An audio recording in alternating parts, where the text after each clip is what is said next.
ఆత్మ నమస్తే. ఈరోజు మనం జపించవలసిన నామము రాగస్వరూప పాషాఢ్యాయ నమః. రాగ అంటే ఆసక్తి, ప్రేమ, ఆకర్షణ. స్వరూప అంటే అసలు స్వభావం, నిజమైన రూపం. పాష అంటే పాశము, తాడు. ఆద్య అంటే కలిగి ఉన్నది అని అర్థం.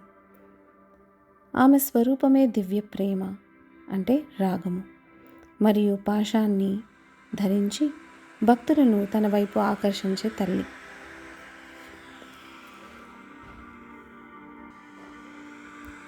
లలితాదేవి శుద్ధ ప్రేమ స్వరూపిణి. ఆమె చేతిలోని పాశము బంధించడానికి కాదు, మనసును తన వైపు లాగడానికి. మన లోకాసక్తులు కూడా ఆమె దివ్య ప్రేమ యొక్క ప్రతిబింబమే. ఆమె అహంకారాన్ని బంధించి కరిగిస్తుంది, భక్తిని తన దగ్గరకు ఆకర్షిస్తుంది.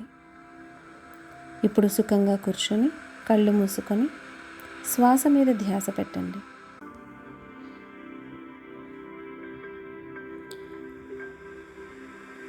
మీ ముందు ఉన్న అమ్మ లలితాదేవిని దర్శించుకోండి. ప్రకాశవంతంగా కరుణతో నిండిన రూపం. ఆమె చేతిలో ఒక పాశము ఉంది, అది కాంతితో మెరుస్తోంది. ఇప్పుడు అది బంధించే తాడు కాదు, దివ్యమైన ప్రేమ బంధం అని భావించండి. ఇప్పుడు ఆ పాశము నుండి ఒక కాంతి తీగ బయటకు వచ్చి మీ హృదయాన్ని తాకుతున్నట్లు ఊహించండి.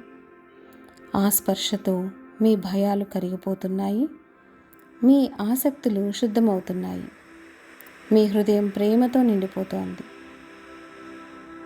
నెమ్మదిగా రాగస్వరూప పాషాఢ్యాయ నమః, రాగస్వరూప పాషాఢ్యాయ నమః, రాగస్వరూప పాషాఢ్యాయ నమః అని జపిస్తూ,